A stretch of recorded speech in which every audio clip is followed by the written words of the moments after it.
हम अगला भाग देखते हैं। उत्तर दिशा की हम बात करते हैं। हमने पूरब की बात की, हमने ईशान की बात की, अब हम उत्तर दिशा की बात करते हैं। उत्तर दिशा आपके घर में रहने के लिए बढ़िया जगह है। आप रहने का कमरा बनाइए, अपने बच्चों को इस यहाँ पर बने हुए कमरे में रखिए। बच्चों के पढ़ने का रूम उत्तर दिशा में होना चाहिए। सबसे अच्छी जगह है ये अध्ययन करने की। अगर बच्चे पूर्व या उत्तर दिशा में मुंह करके बैठते हैं, उत्तर दिशा में बने हुए कमरे में बैठते हैं, पॉजिटिविटी आती है, बच्चों का मन पढ़ाई में लगता है। सबसे अच्छा कोना है यहाँ पर आप, और इस ओर अगर आप खिड़की निकालते हैं तो वो और भी अच्छा रहता है। मित्रों, पॉजिटिव चीज है। याद रखना एक चीज, बहुत सिंपल सी चीज बताता हूं। धन के आगमन की दिशा उत्तर होती है, धन के जाने की दिशा दक्षिण होती है। इसीलिए अपने घर की दक्षिण द्वार पर, दक्षिण जो दिशा है उसे आप हमेशा ऊंचा रखें। दक्षिण की दिशा में जल्दी से यदि संभव हो तो खिड़की ना निकालें, दरवाजे ना निकालें। उत्तर में आप खिड़की निकालें, पॉजिटिविटी आती है, धन आगमन के रास्ते बनते हैं, दिमाग सकारात्मक रूप से काम करता है। बात करते हैं वायव्य कोण की। वायव्य कोण जो है ये वायु का कोण माना जाता है। घर में बालकनी इसी तरफ होनी चाहिए, घर में छज्जा इसी तरफ होना चाहिए, वायव्य कोण में होना चाहिए, वायु का कोण है। अब क्या होता है, लोग इस वायव्य कोण में कुछ ऐसी चीजें कर देते हैं जिससे घर की वायु दूषित हो जाती है। जैसे घर के लेट बाथ लोग इस कोने में बना देते हैं, ये गलत तरीका है। यदि आप यहाँ पर इसको बना देते हैं या यहाँ पर आप खिड़की वगैरह नहीं निकालते हैं तो घर में शुद्ध वायु का संचार रुक जाता है। इससे क्या दिक्कत आती है, इससे घर के रहने वाले लोगों को वात की समस्या पैदा हो जाती है। घर में प्योर एयर जो है वो घर में आने की समस्या हो जाती है। जो घर में वायु विकार पैदा होने लग जाते हैं घर के सदस्यों में, घर की महिलाओं में, घर के मुख्य पुरुष जो मुखिया है घर का, उसके अंदर वायु विकार पैदा होने लग जाते हैं। तो इसको ध्यान रखें, वायु से संबंधित कोने को हमेशा साफ रखें, खिड़की वगैरह इसमें निकाल कर रखें, छज्जा बनाएं, गैलरी बनाएं, बालकनी आप इसमें बनाएं जिससे कि शुद्ध वायु का संचार यहाँ पर हो। जब आप फ्री मूड में बैठते हैं तो आप इस कोने में बैठिए, आपको पॉजिटिविटी महसूस होगी, अच्छी हवा आपको महसूस होगी, ये निश्चित है। एक चीज और, ये कोना जो होता है ये स्थिर रहने का नहीं है। यहाँ पर यदि आपको लिविंग रूम बनाते हैं तो इस कोने में रहने वाला व्यक्ति स्थायी निवास नहीं करता घर में। इसीलिए यदि घर में विवाह योग्य कन्या हो तो उसको यही रूम दिया जाना चाहिए।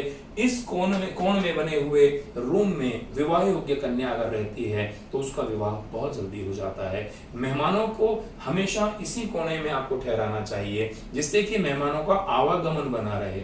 अतिथि तुम कब जाओगे वो स्थिति पैदा नहीं होगी अगर आप इस कोण में अतिथियों का कक्ष बनाते हैं तो। बात करते हैं पश्चिम दिशा की। यहाँ पर आप जो है अपना लिविंग रूम बना सकते हैं, यहाँ पर आप रह सकते हैं, ये भी दिशा अच्छी है। ये भी दिशा पढ़ाई करने के लिए भी अच्छी है। बच्चों के पढ़ने का कक्ष, आपके खुद के रहने का कक्ष यहाँ पर बनाया जा सकता है जो सबसे अच्छा है। बात करते हैं दोस्तों नैऋत्य दिशा की। नैऋत्य जो दिशा है, जो कि अपन ऐसे इस तरह से घूम रहे हैं, यहाँ पर अपन आए नैऋत्य दिशा की बात करें तो नैऋत्य दिशा में आप लोगों को घर का स्टोर रूम बना लेना चाहिए, जिससे कि स्टोर रूम से मतलब आप समझ लीजिए घर के भंगार को या घर के कबाड़ को इसमें रखने की जगह नहीं है।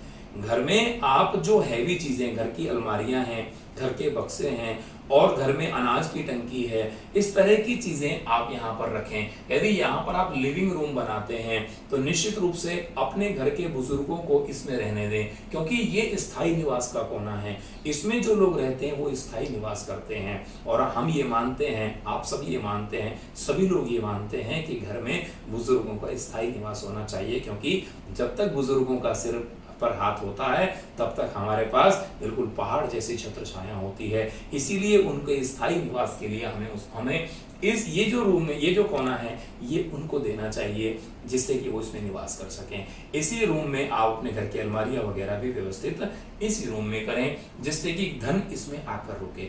एक चीज और, जो पानी की टंकियां आप लोग घर में लगाते हैं, याद रखना दोस्तों, भूमिगत जल स्रोत ईशान कोण में और छत पर रखी जाने वाली पानी की टंकियां हमेशा नैऋत्य कोण में होनी चाहिए। यह सबसे शुभ माना जाता है।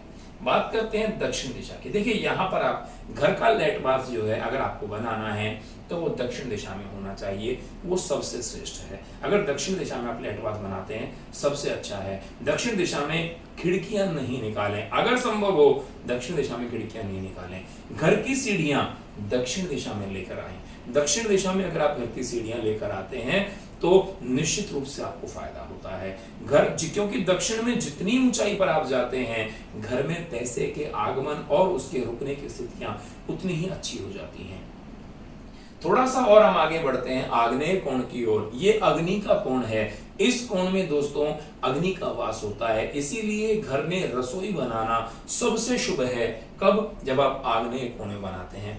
आग्नेय कोण में आपकी रसोई हो और जो महिला, जो स्त्री घर में भोजन बना रही है अगर वो पूरब में मुख करके बनाती है तो घर में बीमारियों का आना बिल्कुल ना के बराबर हो जाता है। घर में किसी भी तरह की पेट में गैस बनना, वायु विकार होना, इस तरह की समस्याएं कम हो जाती हैं।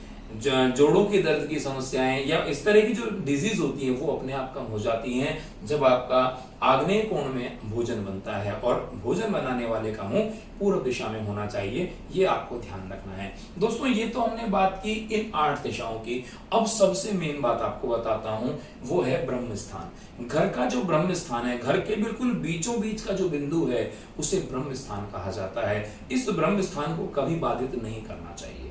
यदि घर में घूमते समय बार बार आपका पैर ब्रह्म स्थान में पड़ता है तो निश्चित रूप से घर का पूरा वास्तु हिल जाता है। यदि आप उस ब्रह्म स्थान में सेंटर टेबल रख देते हैं, वहां सोफा वगैरह डाल देते हैं, तो घर का जो ब्रह्म स्थान है वो निश्चित रूप से बाधित होता है। और जब घर का ब्रह्म स्थान बाधित हो जाता है तो निश्चित रूप से घर में नेगेटिविटी बढ़ने लगती है, घर के लोगों में आपसी मतभेद बढ़ने लगते हैं। तो दोस्तों ध्यान रखिए, इस स्थान को कभी भी आप बाधित ना करें, यहाँ सामान ना रखें, यहाँ हो सके तो पैर ना रखें। आपने देखा होगा पुराने जमाने में जो लोग मकान बनाते थे तो घर में जो चौक हुआ करता था उस चौक के बिल्कुल बीचों बीच एक फूल बनवा दिया करते थे लोग। फर्श में एक फूल जब उसमें बन जाता था, या आपने देखा होगा वहां पर एक थोड़ा सा कच्चा स्थान छोड़ दिया जाता था जहां पर लड़की के विवाह में जो मंडप या मांडा जिसको कहते हैं वो स्थापित किया जाता था, क्योंकि ये सबसे शुद्ध और पवित्र स्थान है, ब्रह्म स्थान माना जाता है। इसमें आप क्या करें, रोजाना अगर संभव हो तो घर के ब्रह्म स्थान में एक दीपक शाम के समय जलाएं। लक्ष्मी जी का आगमन होता है, घर में सकारात्मकता बढ़ती है। ये अच्छी चीज है। इस स्थान को आप जितना अच्छा सुंदर सहेज कर रखेंगे, इससे भी एक और चीज और है, जैसे आपका घर है, यदि आप उसमें एक स्टिकर बाजार से ले आए, गोल रंगोली वाले जो स्टिकर आते हैं उसको यहाँ पर आप लगाएं और घर के सभी सदस्यों को ये बताएं कि आपको इसे बाधित नहीं करना है, इसके ऊपर से आपको बार बार नहीं निकलना है। दोस्तों निश्चित रूप से उस घर में बहुत ज्यादा सकारात्मकता बढ़ती है। इसके अलावा बहुत सारी ऐसी चीजें हैं जिनके कारण घर में दोष उत्पन्न होते हैं, हमें पता नहीं होता फिर भी उस घर में दोष उत्पन्न हो जाते हैं उन गलतियों की वजह से। उसकी चर्चा मैं आप लोगों से अगले वीडियो में करूंगा। आप मेरे चैनल को लाइक करें, शेयर करें और सब्सक्राइब करें। दोस्तों निश्चित रूप से ये सारी जानकारियां आप लोगों के लिए बहुत अच्छे से होने वाली हैं। राम राम।